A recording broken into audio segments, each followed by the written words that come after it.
So I'm currently at the bus stop in Upper Camp, and I'm headed out to Annascaul to do an out and back hike to Annascaul Lake.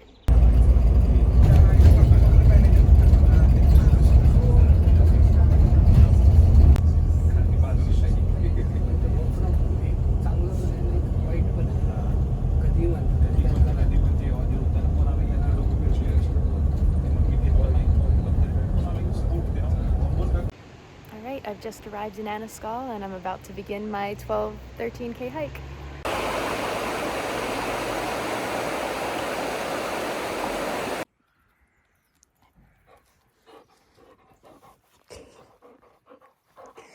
Okay, I gotta go now.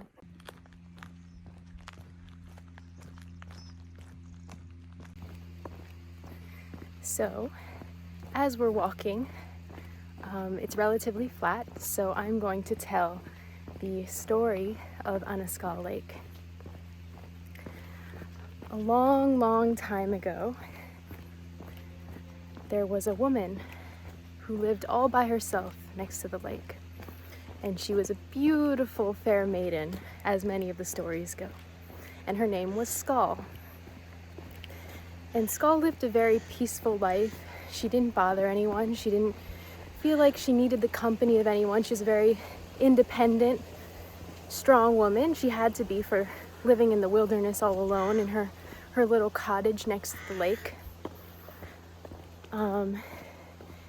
And because she lived next to the lake, well, that's like having, a giant bathtub next door, albeit a cold one. And so she would take baths in the lake every day. And one day, she's just minding her own business. And on the mountain of Dromavally, I don't know if I'm pronouncing that correctly, a giant appears. And he starts screaming obscenities at her and calling her names and things like that. And he starts to come closer and closer, and obviously she's afraid. She's kind of not in a great position to defend herself. She's taking a bath, probably naked. And this strange giant man is just coming closer and closer, and he's so angry for no reason. But that is when another giant appeared, Cuchulainn, famous warrior of the area, and he appeared on the opposite mountain of this mean giant, and that mountain was called Knockmulanane. And he started screaming obscenities at the other giant. And sure enough, the mean giant grew distracted by Cuchulainn's taunts, and he turned his attention away from Scaul and entered into a vicious argument with Cuchulainn. So as the argument grew more and more heated, the giants began throwing stones at each other. Each throw getting closer and closer to hitting their target.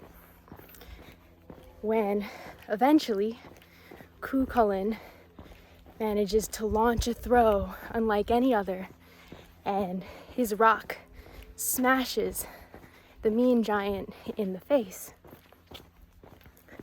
And he goes down. But before he goes down, he manages to throw another rock. And this rock clips Cuchulainn on the side of the head. And Cuchulainn goes down. And Scaul sees this, and she's devastated that this handsome young man who came to her rescue has fallen, and she assumes has died. So the story goes that sorrowful at her hero's demise, she casts herself into the lake and drowns. herself. And that is why Annascaul, the region, and the lake are both called Annascaul. But in my opinion, I mean, if you have this strong, independent wilderness woman living alone, I doubt that she would throw her life away for a man she's known for maybe at most an hour. And if she was living alone and perfectly happy before the giant's argument, then she'd probably be perfectly happy living alone after the giants. There was a car. There it is. So, it is my personal opinion that Scaul faked her own death. She was probably a strong swimmer if she was swimming in this lake every day, just so that no one would bother her and she could return to her peaceful, solitary life. But maybe I'm projecting.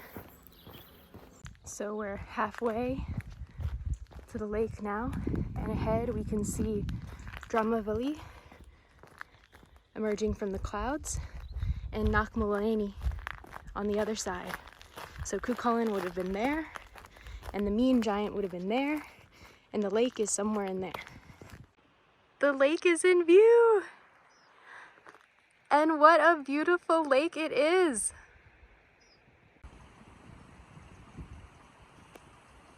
Right next to Knockmulanane now. So I bundled up and I'm now sitting beside the lake at this picnic table, enjoying some lunch, living my best Scaul life. I can imagine that she would have also found a beautiful spot by the lake and have been enjoying her meals. Probably trout and not PB&J with too much raspberry preserves, but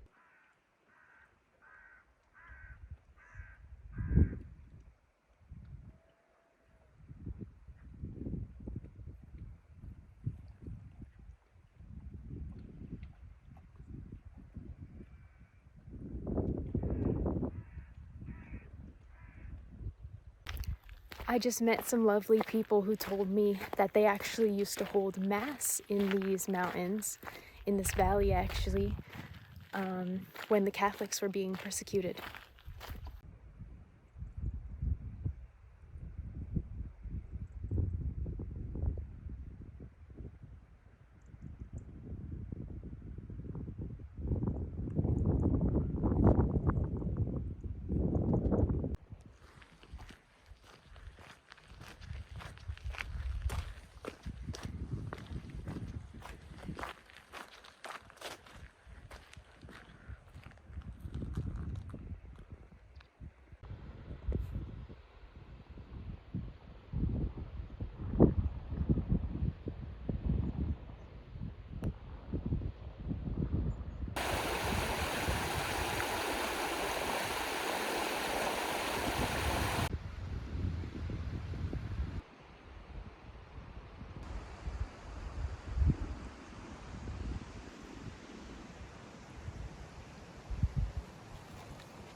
I wonder if this was the mass stone that those people were talking about.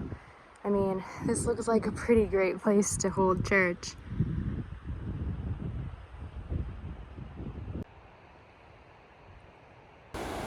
Now there is a person up there with this sheep. Oh, and there's the dog. That's pretty cool. Herding the sheep.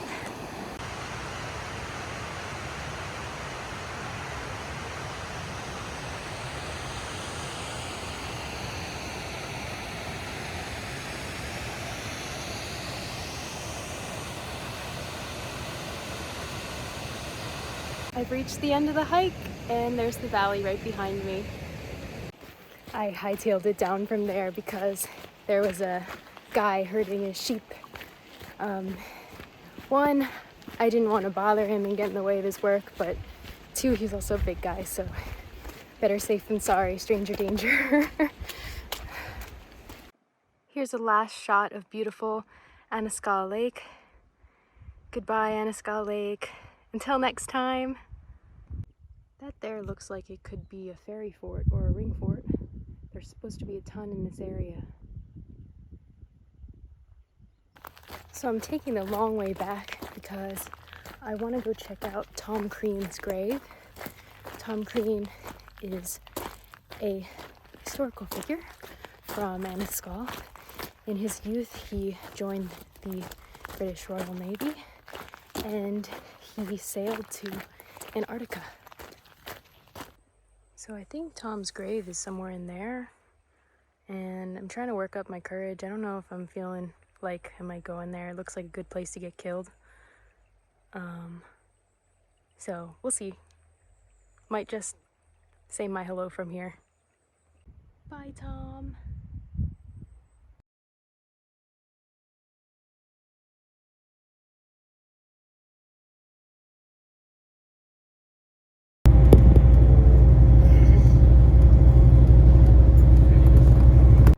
Back in camp now. That was a wonderful third research hike, and now I'm looking forward to some sustenance and a shower. Thanks for watching.